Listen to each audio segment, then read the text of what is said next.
Tenumah Joseph Olori is my name. I am the chairman, the current chairman of Ode-Ugborodo Community Trust. The baton was handed over to me seamlessly. It was one of the best that has ever happened in our community. A transition from a trust executive outgoing to a new incoming executive. It has never happened that way before. And wherever there is a substantive trust, then any other form of organization in the name of whether committee or any form ceases immediately to exist. And in fact, management committee is nothing but a child of necessity, often created in order not to allow for vacuum. And now, so in a situation where there is no vacuum, therefore, the existence of management committee is outrightly out of fashion, just to establish that.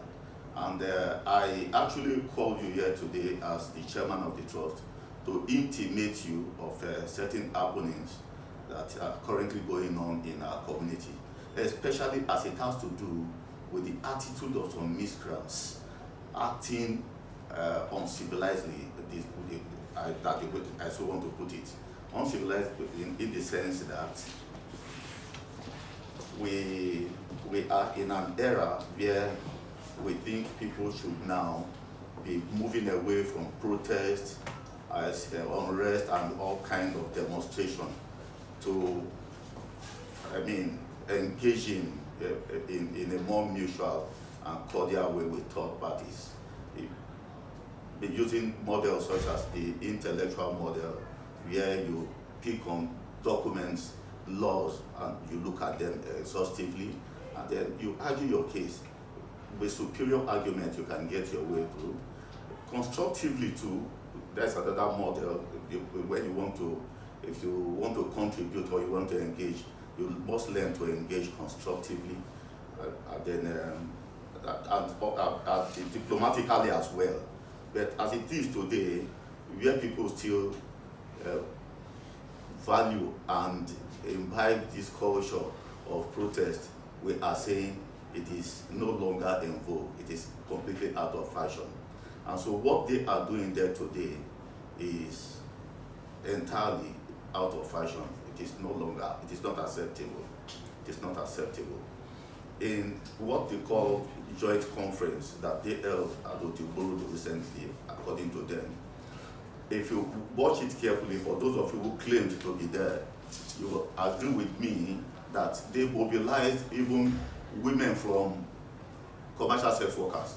They mobilized them with threat to shop owners that except they lock their shops or move from their hotel down to where they claim to be holding their conference, that they were going to pay some fines.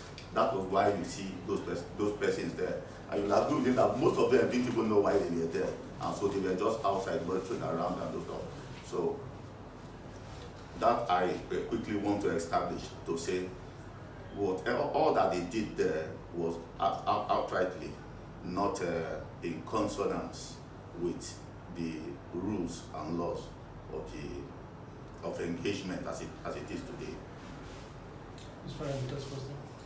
Okay, what you just said.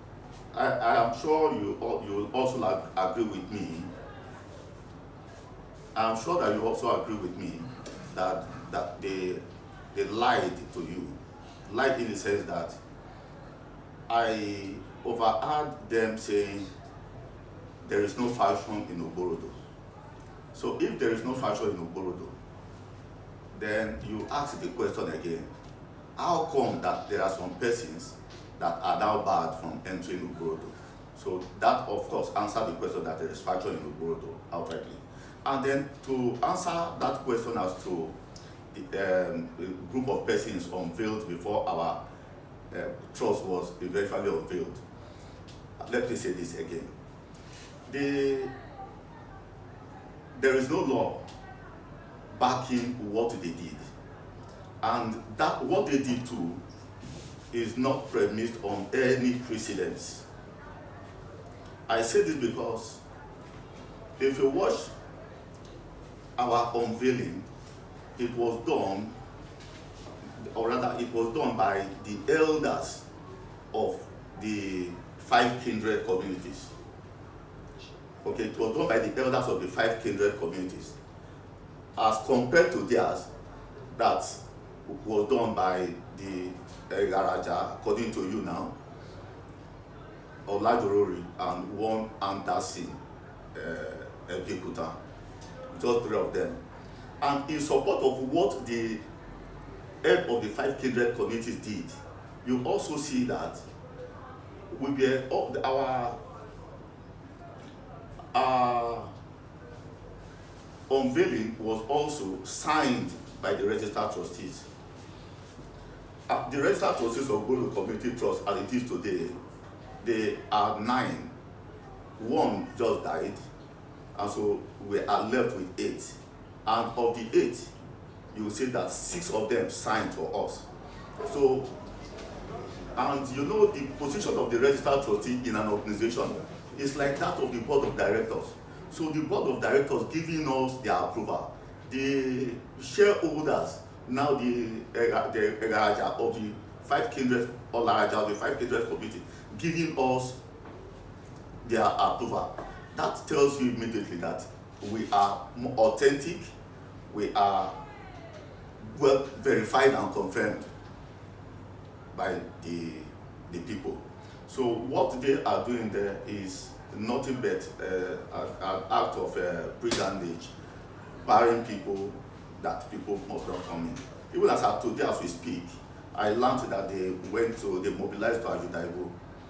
They mobilized to Ajudaibo just to cause some kind of disturbance there again this morning. So, if that answers your question. Yes. What's another question? And why? You see, the truth remains that the community has been in disagreement for a very long time now, over 6 years. And this is a recent occurrence. Otherwise, put together, there are some persons that have held in the community for a very long time and not wanting to let go of the community because they feel that it is when they hold onto it the way they are holding onto it now that they can always feast on what comes to the community with which the community was supposed to have been developed. So they are the ones that wouldn't want anyone who is opposed to their position to remain there with them. So wait, before, okay, let me just come. Now you made a statement. That for me is an insinuation. That for me is an insinuation. You know, when people are afraid at times, they tend to come out with some kind of temptation to say, is it likely that they want to do this or they want to do that? I think that's what I see with that. I'm just going to ask. To answer your question, yes. To what extent?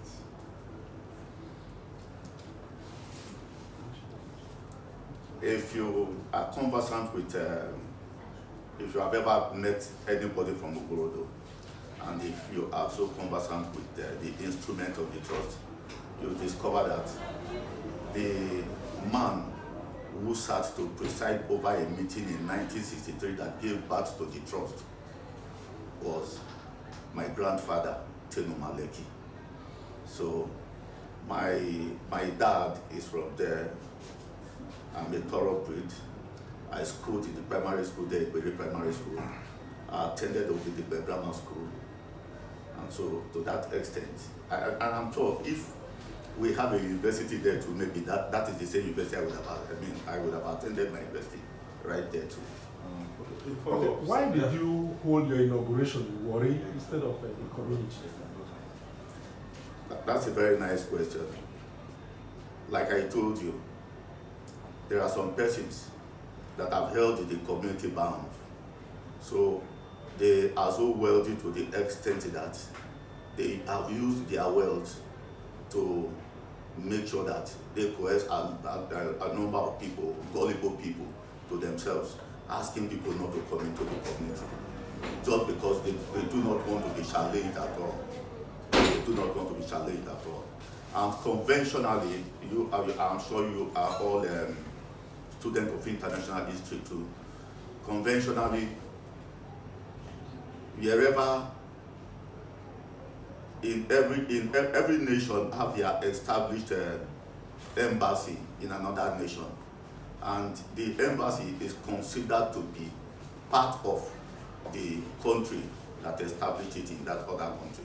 So, and if the Ugborodo people, if they don't have use to that extent for Ugborodo house, I'm sure they wouldn't have gone to buy it. But can your leadership, they bought Ugborodo house. Can your leadership go into that community as it is now? Yes. The answer to answer that is yes. And then you ask me, why have you not gone? Okay. Yes. And then to answer that again is to let you know that we meant well for the community, and we are restraining ourselves from meeting force with force. Because if we go, they will want to challenge us, and if we then challenge them too, then I'm sure that will lead to some kind of a crisis, and that we are avoiding. Otherwise, we are not afraid of going. Okay, sir. They said you tampered with the registration, with the documents of the communities at the Corporate Affairs Commission for your structure to exist, to enjoy some legality. Is it true? Maybe if you use the word tamper, I don't know. That's because if tampering with documents is a criminal offense. I'm sure you know that. So we need to watch the kind of words we use to. Because it will mean that either we forged or we altered. That's the allegation. That's a lie. Okay. It's a lie. It's a lie. But if anything is legally done, then to that extent, it is legal. If I may ask just so what did you do? What exactly was changed in those documents, if at all it happened? Maybe I should ask you, what is it that you were told that was changed? They say you tampered with the documents that gives existence, legal existence to what is called, you go to trust and all that. Yeah? Maybe for you to exist within the context of the law. Maybe you need to go and do your research very well. You'll find it very well again too. Because to accuse somebody of tampering with a document, then you should be able to point out those things that were tampered with. Okay, but did you go to the Corporate Affairs Commission? Did you secure a fresh document from the Corporate Affairs Commission to exist? For me, I say no. But if at all such is done and it is genuinely done, then I do not see any crime in that. Sir, can you talk straight? Let's get you straight, because your viewers are listening to you from different platforms. Yes. Did you visit the Corporate Affairs Commission as as a body? Yes. We were just inaugurated. How could we have gone to Tampa? As an individual? As an individual, Tenumah Joseph Olori, no. Okay. So what are you relying on? What are you deriving your existence from now? Because if you didn't tamper with that structure, that document with the Corporate Affairs Commission, and what they have with the Corporate Affairs Commission is different from what you are laying claim to derive your existence. So where can something put on nothing? Ugborodo Community Trust is a creation of a law, okay, with the CAC. Okay. Normally, what do they have there? They are registered trustees. Okay. Are you with me? So, and I have just told you that we derive our power today now from the registered trustees and the head of the 5 kindred communities.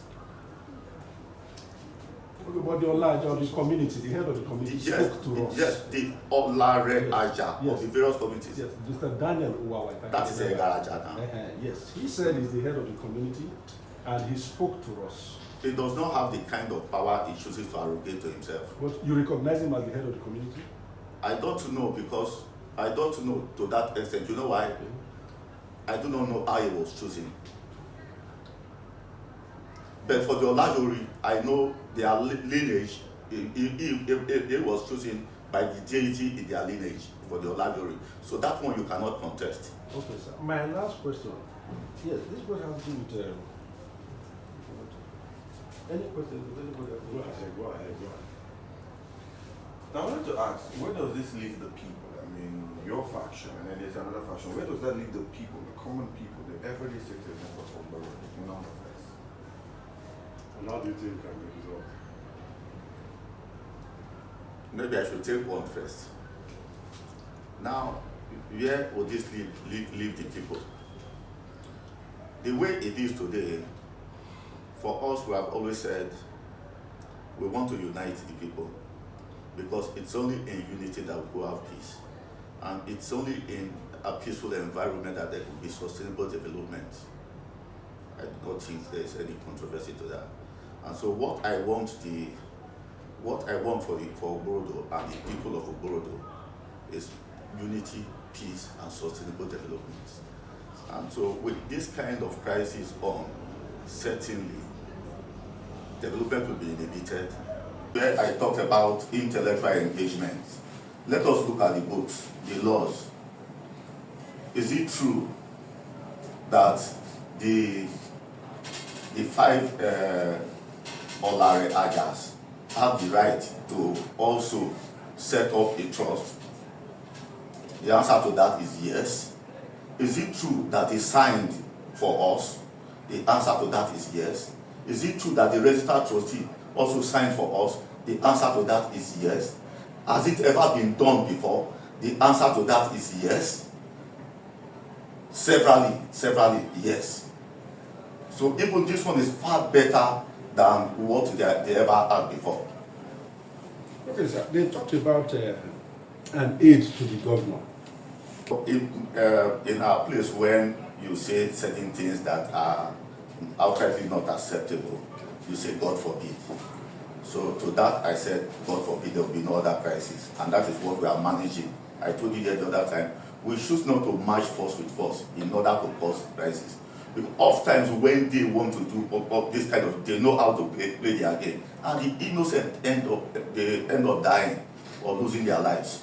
So this time we are saying we are not going to allow anything of that nature to happen. Okay? But as for somebody being an aide to the governor, in fact, I think you just mention the name and let me know. But as far as I'm concerned, I am the chairman of Ugborodo Community Trust. I am the one leading the body. As far as I'm concerned, I do not know any government. I'm not in government, so I don't know anybody in government that is leading me. All right. Okay. Lastly, sir, what is your program for the community since you just came into existence? Yes. Yes. The roadmap, like I said, I even mentioned it here. I said first, at least for the first time in the lives of the people of Ugborodo, let us unite. So I want to work assiduously for unity. And then believing that in unity we will have peace. And once there is peace, then there will be sustainable development.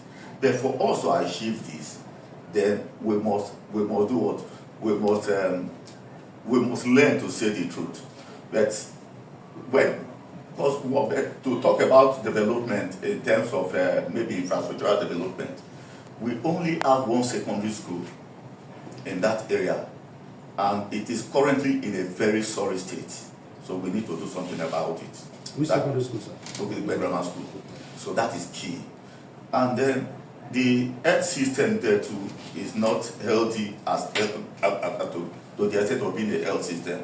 So we need to work on how to upgrade our health system. And then we are also going to be looking at the shore protection that is key to us. Because without Ugborodo, then the whole struggle and the whole struggle in fighting and whatever that we are doing today would not, the claim that we intend to lay to Ugborodo would not be there. So there must be a place for us to lay claim. Refuse to speak out. So people should be speaking out. They should speak out and speak the truth the way it should be. And for you, the pressmen, I think you have a lot to do to report unbiased. Let your balance your reportage, and then that's all for me. I am not taking side at all. I'm just straight.